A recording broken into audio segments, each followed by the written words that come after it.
a friend of mine had asked me. He said he had some friends that needed a house. They were doing a house, and they were looking for somebody to design their home.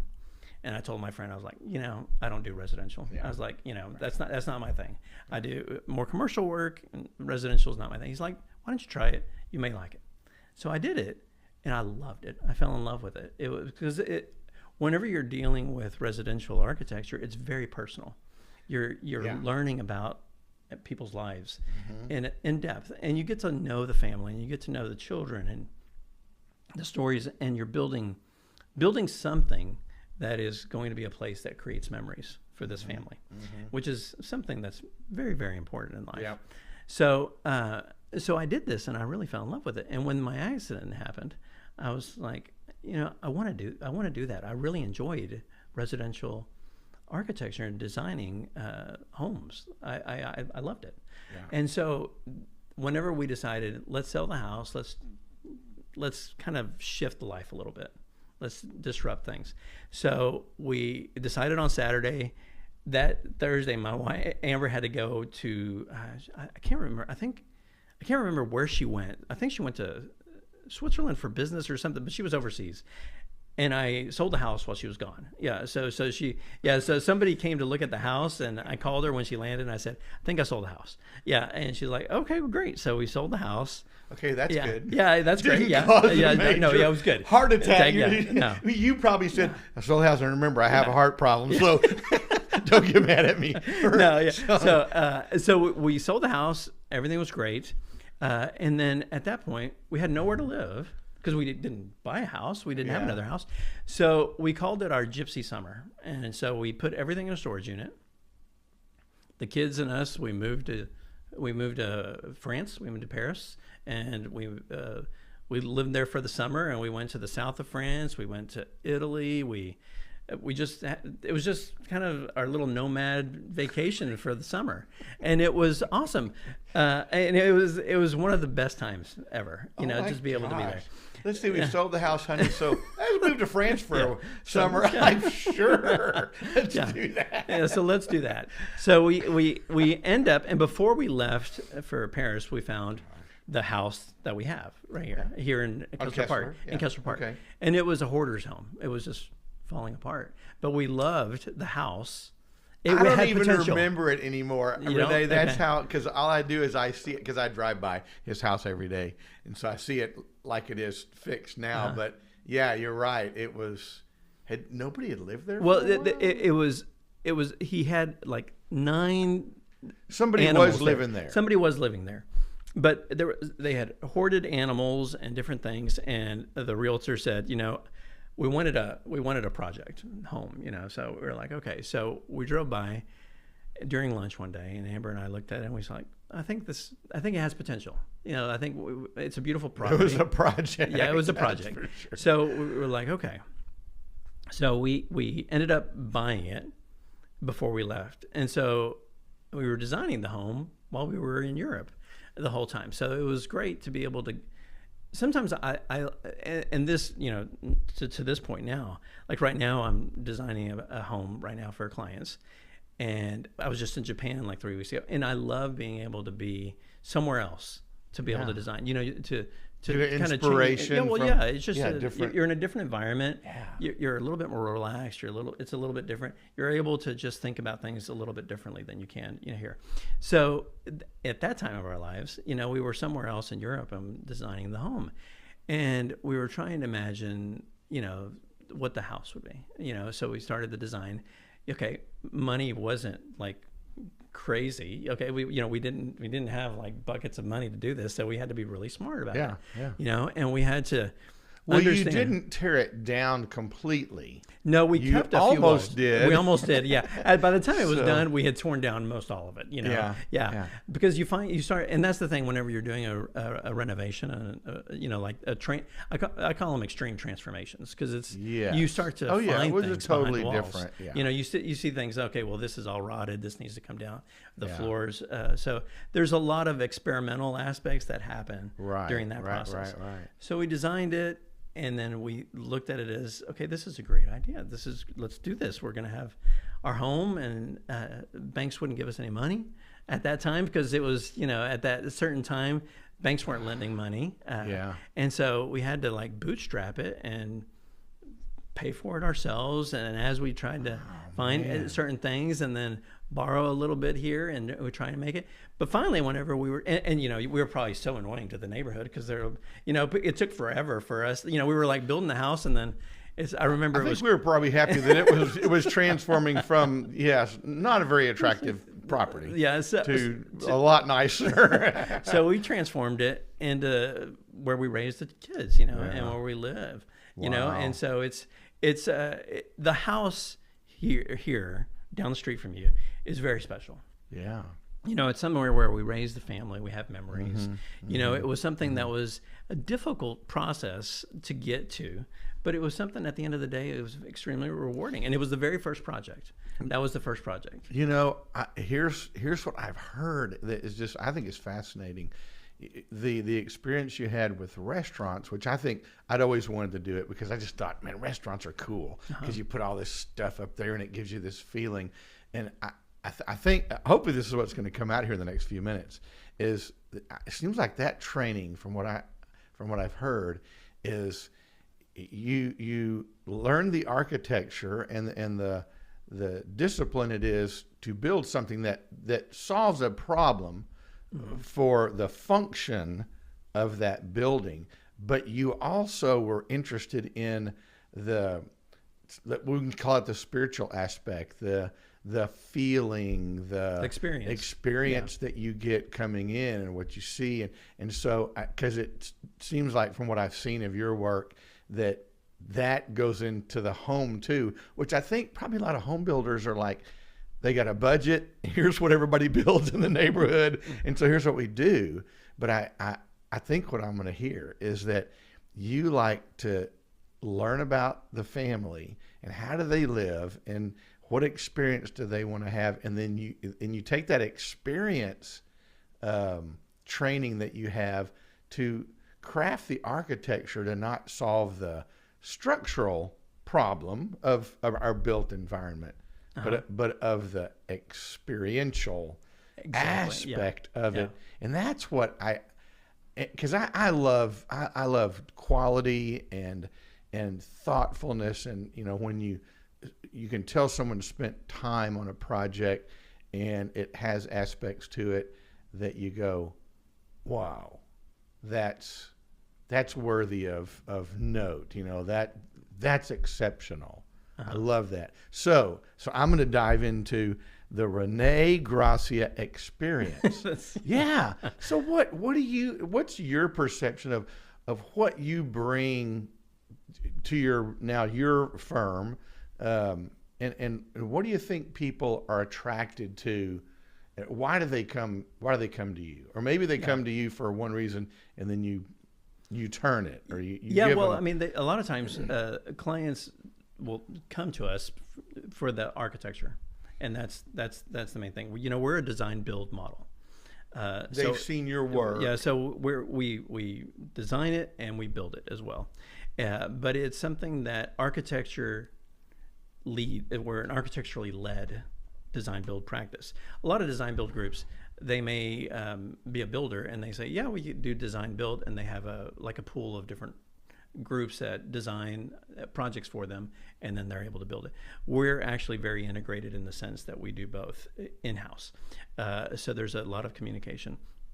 But from an architectural perspective, it has to be right. And to get that experience is, you have to understand who's going to be living there.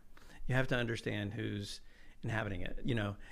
We need to know their everyday life. And of a family, an individual, a couple's everyday life. Okay, it's different for each person. Okay, each person has a different life. They have different schedules throughout the day. They have different passions. They have different hobbies. They have different things that energize them and motivate them throughout the day. And there's trying to understand those things individually as well as collectively is something that I find very, very important. There's the programming aspect of design. Okay, well, I need 4 bedrooms, 4 bathrooms, all these kinds of things. Yeah. That's one thing. The other thing is, how does light affect you? What time do you wake up? What do you do when you wake up? Those are the things that are really important to me, because then you start to design based off of how the home is oriented, how light starts to come into the home. All of those different things start to affect people. A lot of times you buy a home and it's a home that's been there for a long time, and you try and make it yours, and through furnishings, through different things that you can do. But to be able to have that opportunity to be able to design something for somebody that's very special, that's something that is the best thing ever, to be able to do that. And then it carries on into the construction aspects of it, and it carries on into the interior furnishings as well, to make sure that it's kind of an all-encompassing thing. And the furnishings and the construction is something that we do, because I felt, at the beginning we didn't do the construction, and a lot of times you'll do a design, and there's a lot of nuances that are communicated within the design phase of a project, and schematic design and the design, and sometimes when it gets into construction, those nuances can get lost. And it's not because a builder is looking to do something or cut corners or something. It's not. It's because the builder doesn't have that knowledge of what happened on the early end. But there's those two things need to be married. I find that they need to be something that's really, really close together to understand. For example, in the construction world, you have the eyes and ears of the client on a daily basis. So you're dealing with things. There may be something that we've designed in the home to where it creates something that's dark in the evening time, because now this whole wall of glass is now reflective. Okay, and a builder that comes in may say, oh, you know what? There's no lights here. We need some light. So we're going to pop some lights in here. And then at the end of the day, whenever you do your CA visit and you're there walking the site, you're like, well, these are new. These weren't on the plan. And then, we thought we needed some light here. It felt like it needed it. And it's like, well, that was done because this. And so some things, and it wasn't done out of malice, but it was just something that was done. Thinking, oh, wait, they forgot. They forgot something. But there's a lot of little things like that. And so that's why I feel that whenever we do the construction of our designs, it's something that we're able to continue that experience all the way through into the very end. Man, I really relate to that, because when we bought our house, it was really small, and we just did an addition on the back. But when people would come over, they'd go, wow, Chris, you're building a huge bedroom upstairs. And I go, nope, that's a playroom. We have 4 boys. I am building this. I am adding onto this house for me and Janie and 4 boys, not girls, boys. It's huge. There's hardly anything in it. They can throw each other against the wall. I'm fine. Their bedrooms are a little smaller because they're not going to spend much time in there. They're going to go in the playroom and jump around. So, I like that. And I think the boys loved growing up in that house because it was built for them. I mean, they had space to wrestle and do stuff. So that's what you're really doing for people. They get to live their life with the house that enhances it. Yeah, right? Exactly. I mean, for example, we have one home that we did, that you guys did all the roof, the one over in Flower Mountain that we did, the bridal bit. That one, the client, he has a wonderful kind of, I want to say kind of not a routine, but he and his father get together and they enjoy a glass of scotch once a day. Not once a day, once a week. Once a week. And he wanted to have a very special room to be able to have this moment with his father. And then eventually other members of the family come in during holiday events. So this is a scotch room. Wow. So it's a very special part of the home. Yeah. It kind of cantilevers out. It sits amongst the trees, and it's something that's really special. But that is that experience for that particular client. And that's something I love about this, is that you get to learn so much about people. Yeah. And so many different their hobbies and different aspects of things. Is and I can tell by your facial expressions, is that where does the joy come in? The thing that knowing the people, seeing the, I used to tell the boys, it's a lot of work to do construction. And I said, my only reward I really need is to be at the end and just go, that looks awesome. And they go, that's it? I go, well, I want to get paid.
That is what it's all about, because at the end of the day, none of this is able to be possible without a collaboration.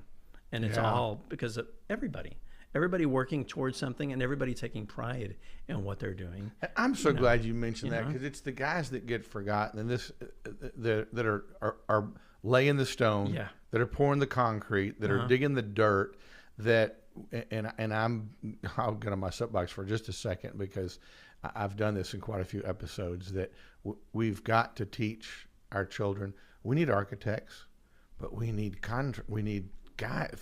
We need tradesmen that know how to put that into reality, and to put the wires together, and the air conditioning and all the foundation and stuff, and we're losing it. And to care about things. That's the thing. Yes. That's the most important thing is there's a lot of people who can go out there and do something. Okay. Now doing it well, that's a different story. And if you take time to communicate, and if you take time to learn about all of these people, from a personal level, understand who their kids are, understand, what their struggles are. Yeah. We all have struggles. We all have challenges on our daily basis. And if there's something that they can help me on, or I can help them on, that's what it's all about. Oh, I've learned so many things. All you guys in the trades will love this. I'll be out on site, and I'll think, well, here, let me help you guys with that. And they'll go, okay, Chris, why don't you step back, run the company, and don't do that, because here's how you do it. And you're gonna hurt yourself. And the amazing thing is, when you do something over and over and over, you learn the way to do it, and you don't take 3 steps if you can do it in 1, and you can do it well, because you just wear yourself out. So many things I learned in the field that, God, it's so cool the way you did that, and you did it better, and you did it faster. Because as the boys were growing up and learning things, I thought, to be a homeowner and do a project at home, you got all the time in the world. To be a professional, you must do it faster, you must do it well, and you must do it correctly over and over and over. That's right. And there is an incredible skill to that, and you will learn the tool you need, and the way you do it, and the way all that works. I mean, really, watching a good contractor is almost like watching a singer or a dancer or an artist. They really are performing an art. An art. It is. I mean, you look at somebody who's laying hardwood floors, or you look at somebody who's laying or doing steel panels correctly. That is an art form, to make sure that there's a knuckle joint, and then the seams are the way they need to be. It's intentional, and that's what's really, really important. Rene, I didn't have this question here, but this is what I think is so hard about architecture these days. New products, different products, materials that may not go together. Just maybe I'm just going to throw this in there. How do you handle that as an architect in knowing you have to study the material, you do some research on it, you make sure they go together.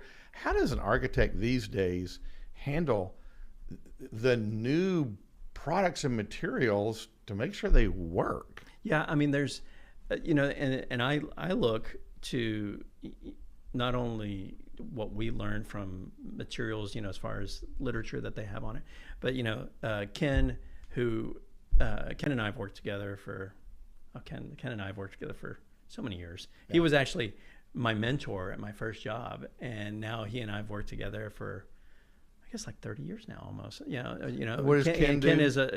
Ken is the lead architect in the firm. Got it. So he and I talk all day long. Okay, he and I are constantly solving design things, connections. So he and I have, we finish each other's sentences. So it's about he and I looking at a material and then looking at how can we use this material. Like I see this translucent material that I want to use for something. How do we connect that to something else?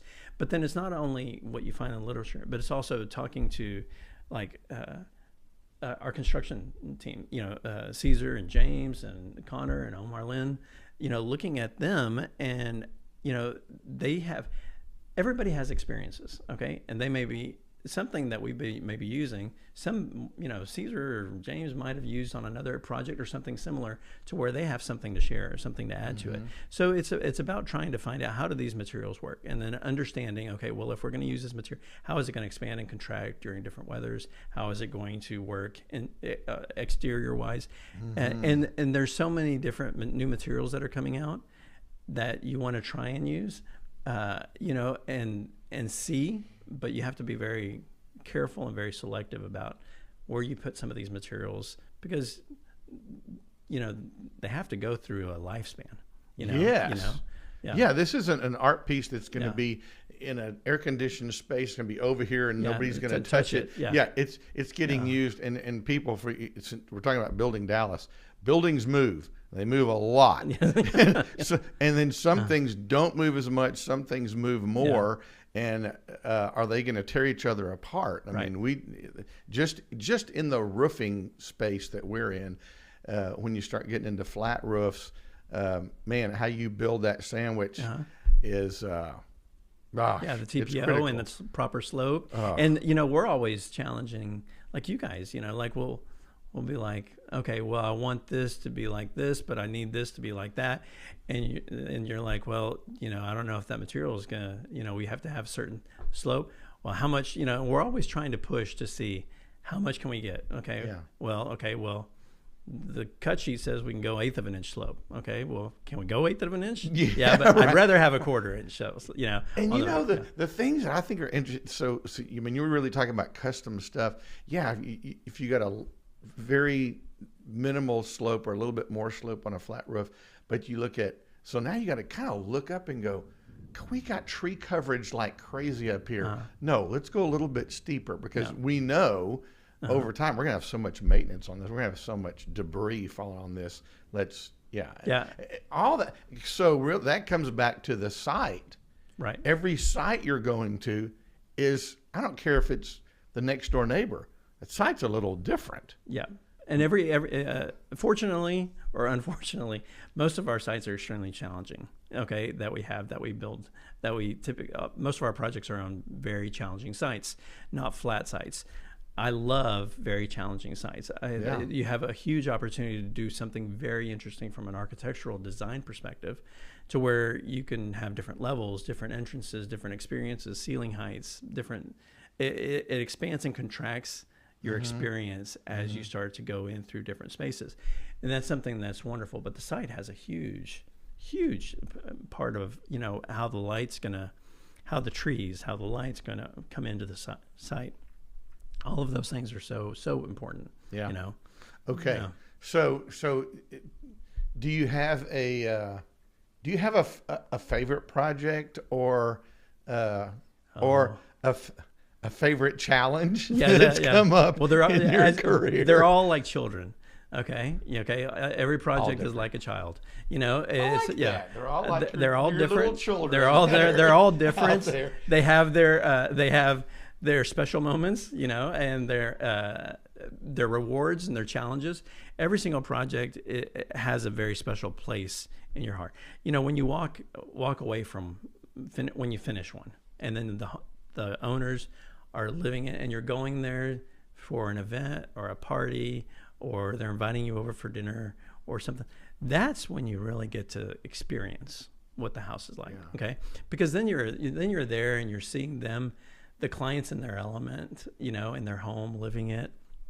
That's what's really wonderful. But each one of them, you kind of nestle them, you take care of them, and then they go off, and then you'll see them and you hope that they are taken care of. That's kind of the way it is, because you'll drive by some homes and they should we should really seal the wood siding one more, they should really do that. But you don't want to pick up the phone because that's not your place. It's like calling your child and saying what they should do. You can't do that, but but you just have to just stand back and just let it be and appreciate it. Yeah. I've never thought, Rene, that's just giving me a picture. It's just like a family, and you're driving by and you're seeing your kids and you're like, okay. Yeah, they should really do this. Yeah, I'll just stand back. I won't hover. I won't helicopter. Yeah. Gosh. Yeah. Okay. Have there been, or what have been because I know there has been, what have been some of the challenges you've had to overcome? And I'm just going to leave it broad like that. I mean, just because people are listening to this and they're going, okay, man, I think I might like to do that. Let's, kind of open the book really wide and go, okay, here's some of the things that you face day to day that are not easy to do. No, well, you look at this and the homes that we design, they're challenging. Okay, in their own sense, as far as how materials come together, how details get worked out. But you're looking at it, and it's kind of that micro and macro kind of situation where you're looking at something, and from a design perspective, you first start out with the site, and you start, how is the home going to sit so that it engages? You have a lot of code issues that you're needing to understand. So you've got restrictions, right off the bat, which are great. I mean, I love restrictions, right? And sometimes restrictions. You have to have a resistance. You have to have something, to be able to cause you to do something else, a reaction. Okay. And so those restrictions are great. They can be frustrating at times, but they're great. Okay, they're there for a reason. And so you have this, and whenever you're designing it, you're looking at a big picture. Okay, how are spaces coming together? How are rooms coming together? And then you start coming closer and closer and closer. And then whenever you get out there and you're designing some pieces, whenever you get out into the field, and we have periodic meetings with our construction guys, that are our project managers out on the field who are running our construction projects. And there's always they pick up the phone and say, hey, we have these two materials. Okay, so you're always having to problem solve. How does something from an entire site all the way down to 1/8 of an inch? That's your spectrum of how you start to work on a daily basis. Sometimes you're doing this all day long, and you're trying to solve something that's connecting something very, very small, right. And then you're looking at something much bigger. And sometimes it can be a little exhausting, because your mind is constantly going between these two different scales. Yeah. But the devil is in the details. It's about how materials come together. Are they on the same plane? If they're not, how are we solving for this? Is there a reveal where there's two materials coming together so that you distinguish one between the other? Or is there a third material that blends them together? Right. Those things. Those are the challenging things that I find every day. But those are challenges, but they're also so much fun. If everything got built so easily, then it wouldn't be that fun. Well, I who knows what people think of architecture? Because when I got started, I was like, what I loved about it was the professor would give us a problem, and it's really a blank page. Yeah. I mean, and some of them were theoretical, but and this is one of the things I didn't like about the education of architecture. Some of the guys that did the greatest projects, I'd go, well, we did a program and it had a budget and it had this, that, and the other. Yeah. And then the guy that did the great design, who was a great designer, would go, I don't care. I wanted to build that. And the professors would go, we love it. I'm like, wait a second. I was in budget on mine. That's why mine doesn't look as good as his does. But so to take what I'm hearing you say is, you've got to be able to take the extreme freedom that you have as an architect to take a blank page and put whatever you want to on it. But in real life, there are restrictions. And if you can't live within those restrictions, it doesn't really become reality, does it? No. Yeah, no, because it's there's a lot of restrictions. You have budget. You have budget restrictions. And I like the way you said they help probably help focus you on. Yeah. Okay. Well, this is what I got to do. Otherwise, it's like painting something on a canvas that's this big. Okay, okay. I understand my parameters. Right. But if somebody says you have your canvas can be any size you want, well, then it's like, oh my God, where do I start? Yeah. What do I do? Where do I do? So these parameters are wonderful to have it in place, I feel. Because and you have so many different ones. You have budget, you have client's restrictions, client's needs, codes, different things that are city requirements, life safety requirements. So many different things that you have to take into consideration to make sure that everything is working in harmony. You know, and at the end of the day, you hope that everything just kind of works nicely. Who are the people that have either inspired you, helped you, or currently major effects in your life, in your business? Who inspired me and affected me? I think that, you look at architecture as a whole. I think the person who inspired me the most was the Dean of Architecture at UTA. I think his name was Richard Ferrier, and that was also the class that I met Amber in. Was his class, and during that semester, he asked me to work at his firm. He was the dean school? While I was in school, so I worked at his firm. Yeah. So I did that, but it was one of those things where whenever you get outside of the context of school, and you're sitting in a professor's living room, okay, and you're working, because his office was at his home, and whenever you're sitting in there and you're getting to know some of these people who are kind of your thought leaders, and they're teaching you stuff, and whenever you get them outside of that context and you get them more on a personal level, you're able to learn a few more things. You always have doubts as you're growing up. You always have doubts on what you can do as from a design, and I see so many people in school that are great. You see so many people who are professionals that are doing this, and they're wonderful, friends. Architecture can be really intimidating. It can be. That are just incredible designers. You go, that is a God-given gift. How do they do that? That's what I was not a great designer. Well, I was more of a practical. And that's the thing. That's something he instilled me to want to push harder, and that was something that I really thank him for. The other thing, in this profession, of design, architecture, construction, interiors, there's so many different facets of it. A lot of times people think, well, to do this, I have to be great at this. No, there's people who are great designers who are doing this. There are people who are not great designers, but are amazing planners. There's a place for everybody. Not all of us have the same mindset and the skill set. But like numbers for me, I understand them. At running a business and all that, but I do know that there are people in place in our company that are there for a reason to understand those numbers. And my role is something else, okay? But we all work towards something, and that is to do something for our clients. And so we're all working towards, so we all have our skill sets, but we all kind of work in conjunction with each other. And it's a very collaborative approach. I'm not, and nobody in the company is one of those people that are like, well, it's got to be this way. If it's not this way, because you see a lot of designers and that are like, if you don't like it like this, well, then go hire somebody else. Okay. Yeah. Okay. And that's the idea that they have. Mm-hmm. I'm completely different. You learn from so many different people. I can learn from somebody who's laying stone. You actually listen to your clients? Yeah. What? No, but I can learn from the clients. I can learn from who's laying the stone outside. There's so many different people that can teach you so many different things, and it only helps you for that next project.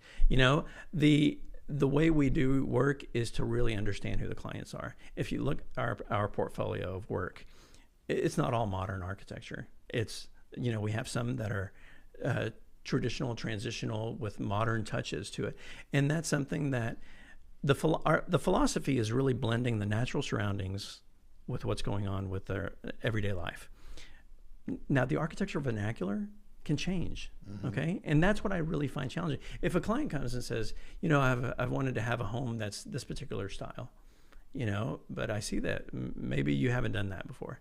I look at that as an opportunity, as a challenge. Okay, well, how can we look at this differently? How can we look at an architectural style differently and transform that into something that may have some modern touches, different lights come into it in different ways? Here's something I saw of yours in our neighborhood. We'd done, I think the first few projects we did for you were all modern. All modern, which yes. Kind of mean. They had flat roofs, and they were more angular. And then someone said that, Rene's designing that. And I go, no, it's got a pitched roof on it. There's no way. They go, no, he did. I go, what? Rene put a slope on the top of a house. Like my mind was blown. Yeah. No, absolutely. The flat roofs are much easier. Yeah. Oh, yeah. Oh, gosh. But it's true. I mean, the architectural vernacular can change. And that's something that's real wonderful, to be able to do that. But that's because it's not, if you don't like this, then go find somebody else. Me, it's like I appreciate the challenge. And I appreciate working with different people. This question isn't even on my page, but I got to ask you this. Even the house that has a pitched roof on it, I think this is interesting about architects. I can see like when you say these are your children, I see the Gracia. People say, "Oh, that's their family." You can tell their family. That's their kid. That's their kid. They're different, but I see the family resemblance there. Yeah, I see your fingerprint on all your designs. I mean, even on that one, once I stand back and look at it, I go, okay, I see Rene. I see you in there. Well, but there's always a flat roof in there. No. Oh, well, there was one on the back, but anyway, but it wasn't prominent. But maybe a comment on that. You do everything for your clients custom to what they want, but there's still a fingerprint on there. I see you. You have an affinity for certain materials. How do you? I'll tell you.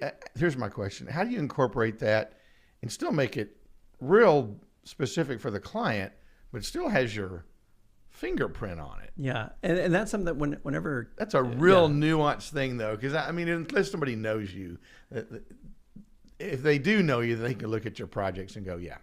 You can see some resemblance. You can see a little bit of resemblance. Yeah, and whenever Ken and I are working on the design of projects and we're going back and forth on different things, there's a rhythm and there's a math to kind of things. Some of it is some of it's intuitive, like you don't know why, and some of it is you're trying, but there's certain things like as far as parapet heights, roofs, eaves, distances that eaves are, there's a certain rhythm that I like. That I feel that there's a balance between it, as far as proportions between solid and voids, as far as glass and heavier materials, lighter materials. There needs to be a certain balance. It's you're out there painting painting, and it carries on into other things. We work with, then you get into the landscape architecture. We work with a wide variety of different landscape groups and architects that we've done. And some of them you'll see out there. I remember one project, David Ralston we were working on with him. And one thing that I really liked about him was, you have a plan, but he was out there and he'd be moving this tree from here and moving it to this place and moving this bush from over here. So you could see it was like as if, you're painting, creating art, right there at the moment. And that's something that I really like. And when you look at construction, it's a little bit slower than that, but you're still doing that. You're still doing, still, okay, how's the fascia coming in? All of these different materials, and then how do you adjust this? Oh, this is off. Why is it off? Because of this particular rhythm that we have, and so it's, you can look at some of the projects and you can kind of see some of the similarities. Yeah. Okay. And to kind of wrap up today, Rene, this has been so much fun. I just love getting to know the people that come on to our podcast. I think I know you better now. I know where you came from. What advice? And I think this is a real important part of our podcast. What can you leave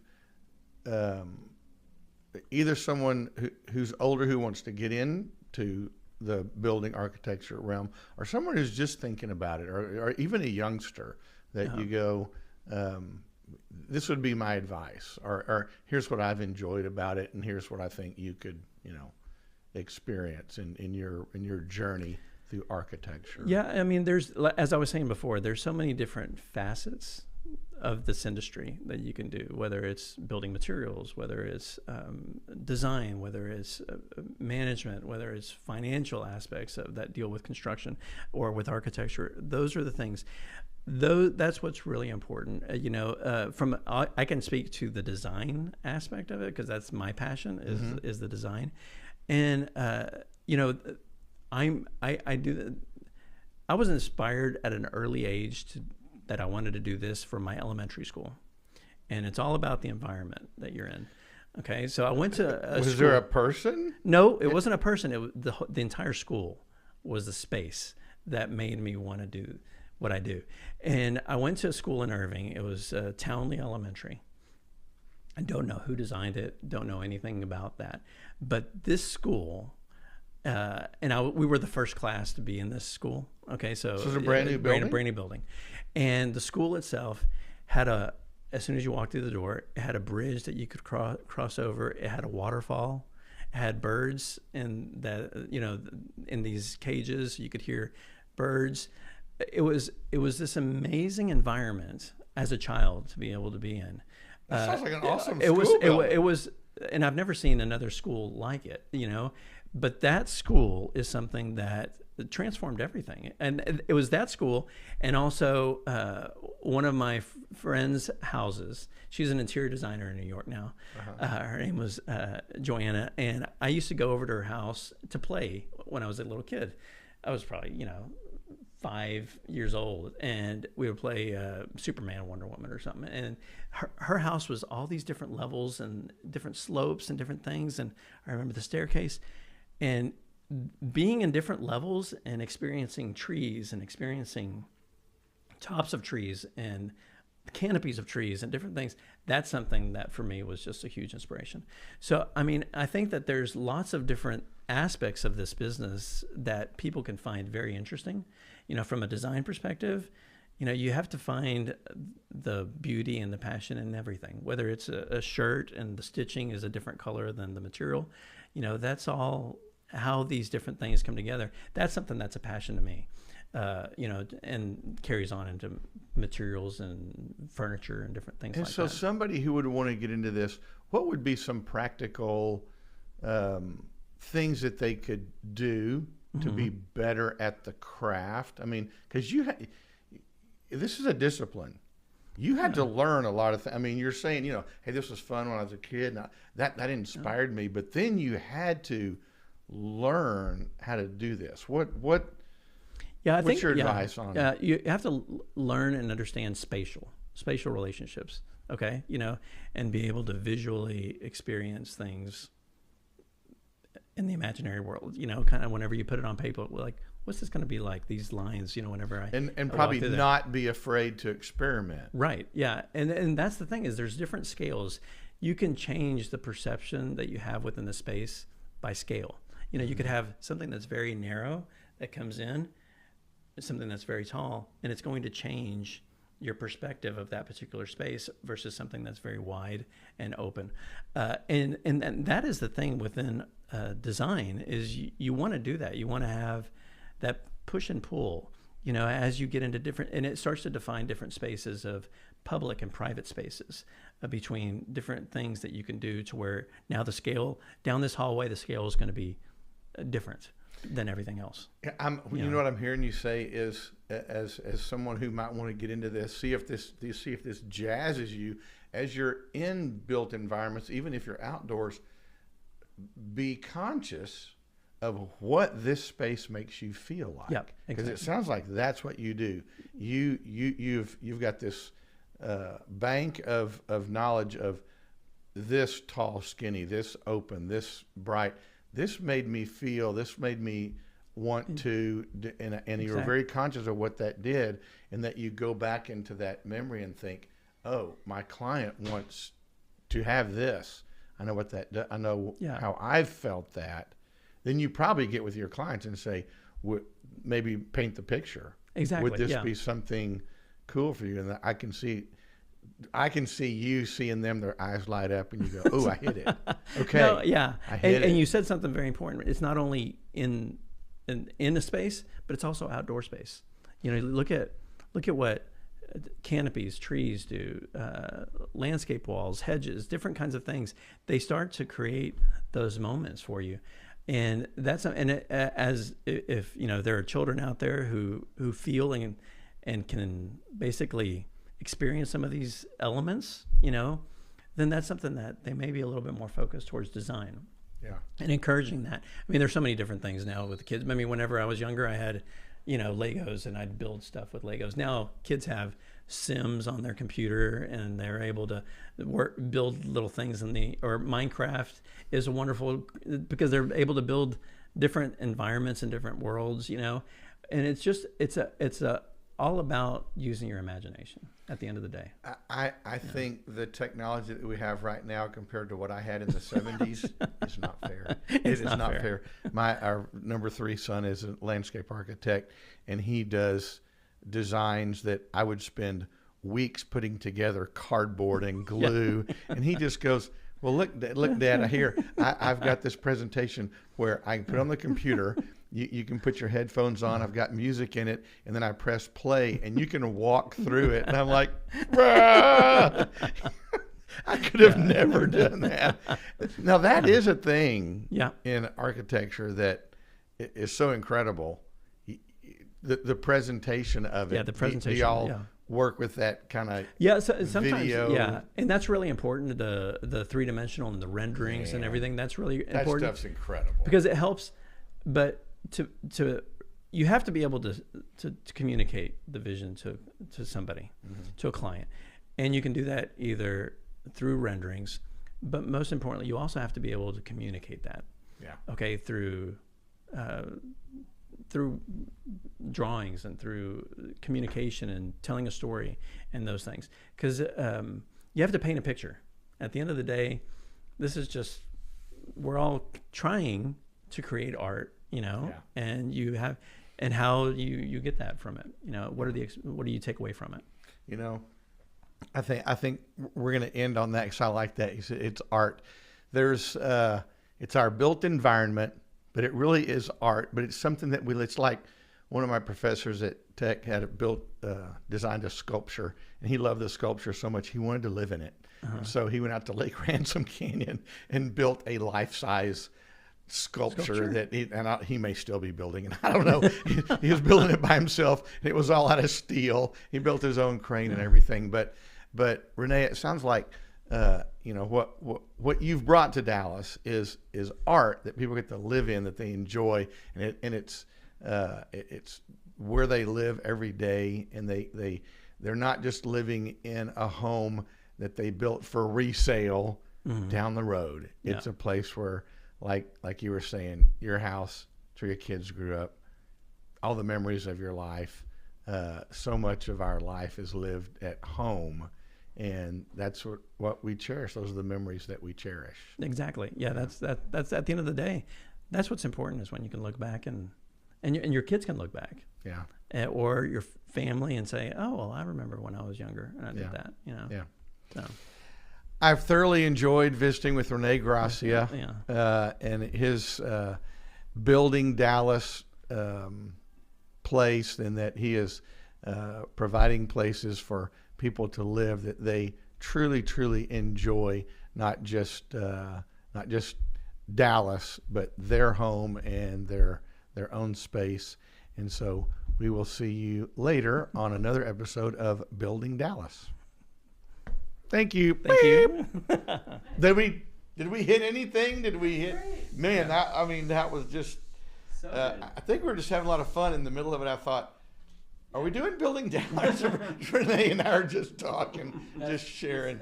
I think it's gold. I think Good. Everything you said is awesome. Well, it was fun. That was great. Those were some. The story. Being up on the mountain. I just love those. I just think people wow, they know you better, and that's what we're hoping with this, is that people. I think they get pretty easy. I know what he does. He's an architect and he designs houses, but God, the guy, I like him. I like Rene. Yeah.